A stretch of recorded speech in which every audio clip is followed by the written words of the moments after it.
بسم الله الرحمن الرحيم. So what is it that we have to do now? Things to do. First of all, we have to realize that fasting is a mandatory act of worship, so we should observe it with a pure intention solely to please Allah. Don't fast because you think, oh, what will other people think of me? They will think I'm so weak in my iman.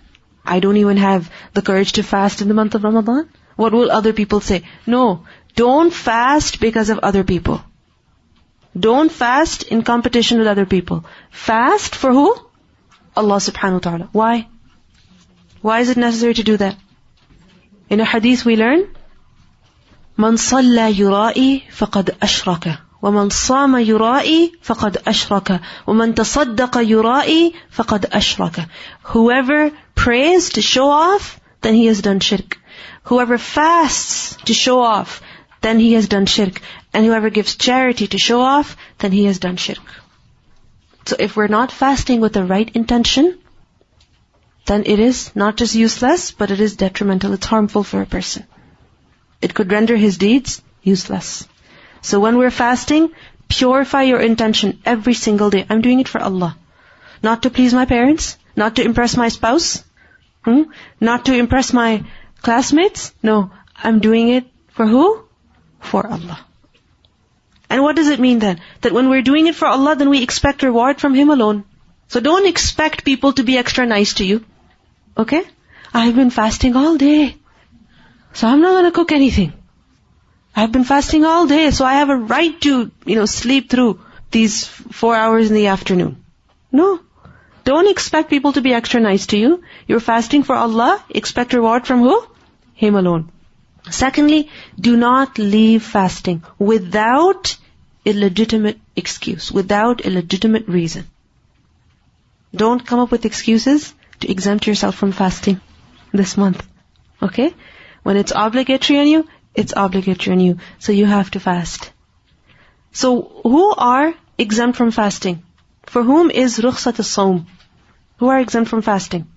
Who has a legitimate reason to not fast in the month of Ramadan? Yes? Okay. So first of all, the traveler.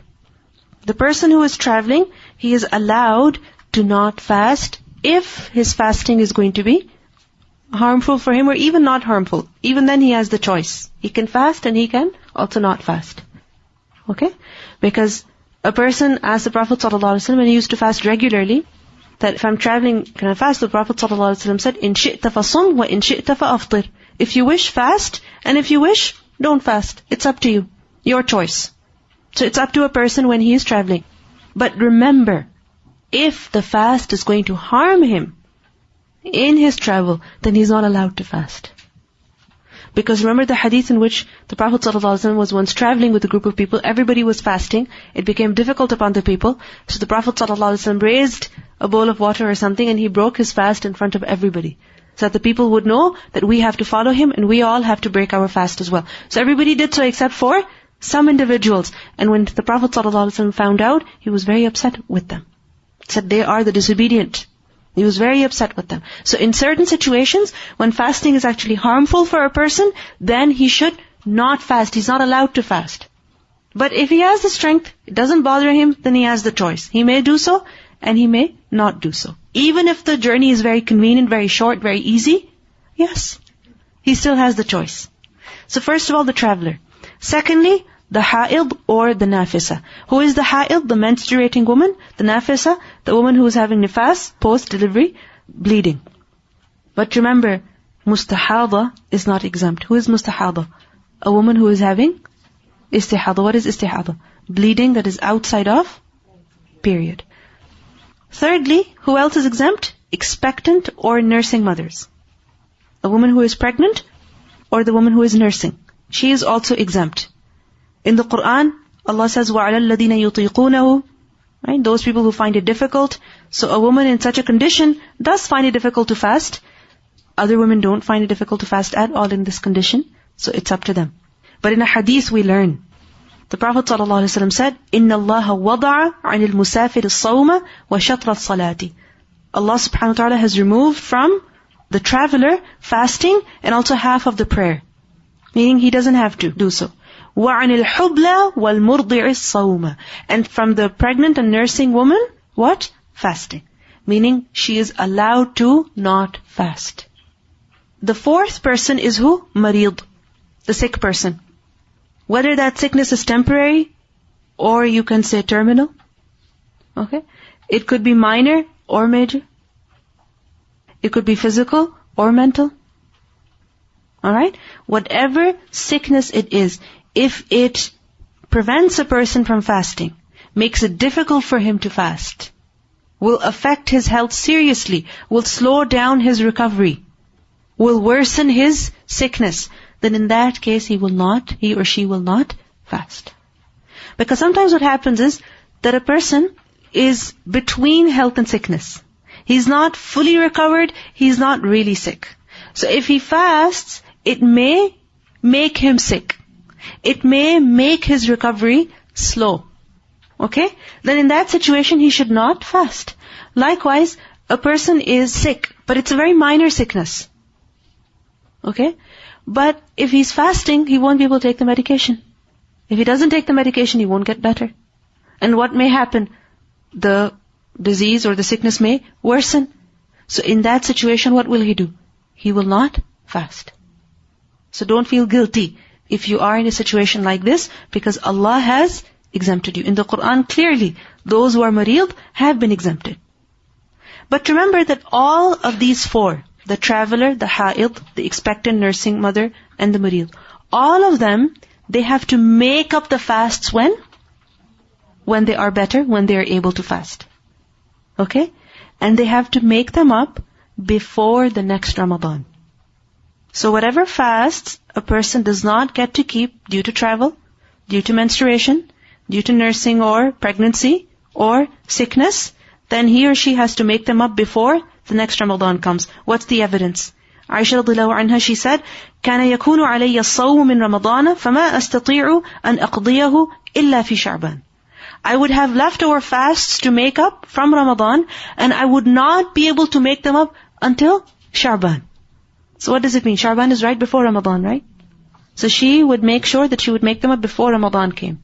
So it shows that you have to make them up before Ramadan comes.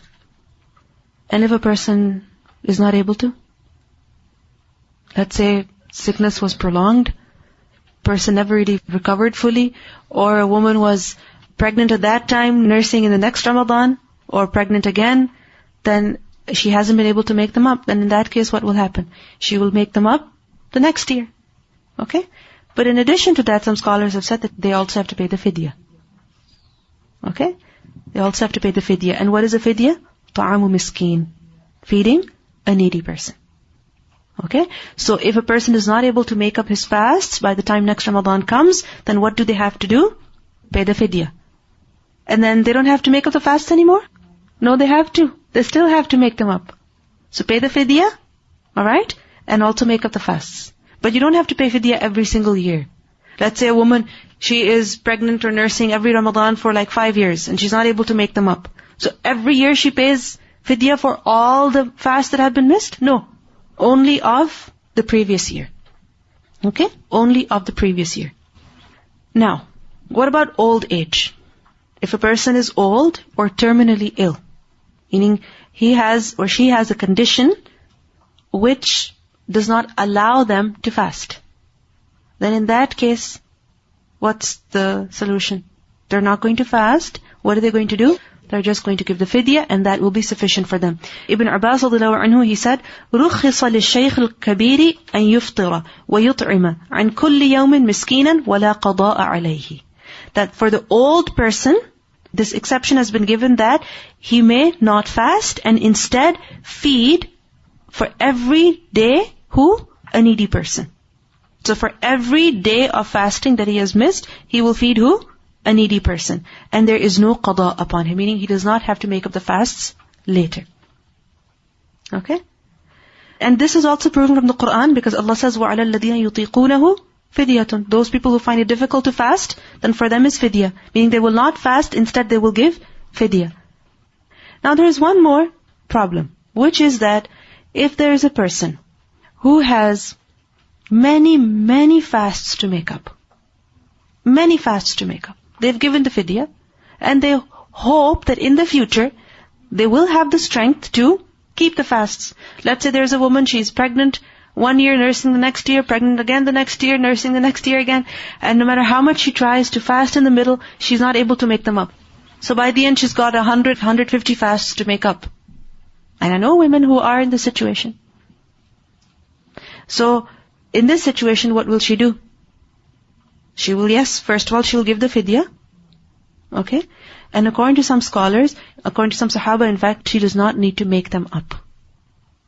Why? Because she has given the fidya. And also because they are too many to make up. But other scholars, they disagreed. They said, no, she has to make them up. Okay? So what we understand is that while a woman is in this situation, she's going through this phase, what will she do? She will fast as much as possible and she will give the fidya.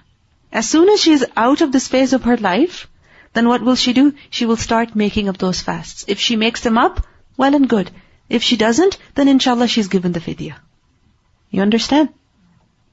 Because for this reason, sometimes what happens is that women will, think about deferring pregnancy even more, or weaning their child who deserves to be breastfed. They will think, okay, I'm going to wean the child because I need to fast. No, Allah has given you the allowance to not fast because your child needs the breast milk. Okay? Likewise, having children is something that is a right of a woman. It is something that makes a family, is something that is encouraged. So it should not be deferred just for the sake of making up the previous fasts. A woman will give the fidya, okay, and will have the intention to make them up whenever Allah gives her the tawfiq. But while she's given the fidya, then she should be clear in her heart. She should not have any burden in her heart, inshallah. Okay. So, these are people who are exempt from fasting. What about a person who is not exempt from fasting, and he still doesn't fast? Or just looks for the slightest excuse to not fast. My head is hurting, so I'm not going to fast today. Or I have a very difficult exam coming up. I have to study, so I'm not going to fast. This has happened, right? Many people go through this, many people do this. Is it a legitimate reason to not fast? No. And a person who does this, remember the Hadees? The Prophet ﷺ once ascended the pulpit, and as he stepped up, he said, Ameen, Ameen, Ameen. And the people asked, why did you say that? The Prophet ﷺ said, Jibreel came to me and he said, بَعُدَ مَنْ أَدْرَكَ رَمَضَانَ فَلَمْ يُغْفَرْ لَهُ. May he be distanced. Who? The one who finds Ramadan and still is not forgiven. So the Prophet ﷺ, he said, قُلْتُ آمين. I said Ameen. How will a person be forgiven in Ramadan? When he fasts and prays. So if a person does not do that, he's not forgiven. May he be distanced. In another hadith we learned, the Prophet ﷺ said, I was sleeping when two persons came to me, held me by my arms and brought me to a steep hill and asked me to climb. I said, I am not able to. They said, we will make it easy for you to climb. Who were they? Angels. Until I was at the middle or top of the mountain when I heard disturbing, severe, intense sounds. So basically shrieks and cries. I said, what are these sounds? They said, these are the shrieks of the people of the fire. Again they proceeded further with me. When I saw people hanging upside down and their mouths were torn open, bleeding, I asked, who are they? They said, people who broke the fast before time. When they broke the fast before time, what does that mean? Their fast was not accepted and they didn't care. They didn't care. They didn't care whether their fast was valid or not. Whether it was even counted as a fast. So for them is a major punishment in hellfire. So this is something very serious. Fasting is something that is mandatory, so do not leave it without a shari'i excuse. Also, of the things to do, abstain from all those acts that nullify the fast. What nullifies the fast? What makes the fast invalid? Eating and drinking, relations, okay? Also, be especially cautious about the tongue during fasting. Fasting should not just be of the stomach and the private parts, but also be of the tongue and the eyes and the ears. The Prophet ﷺ said, "Man sama Ramadana imanan wa ihtisaban, ghufira lahu ma taqaddama min dhanbih." Whoever fasts during Ramadan with faith and seeking his reward from Allah, then he will have his past sins forgiven.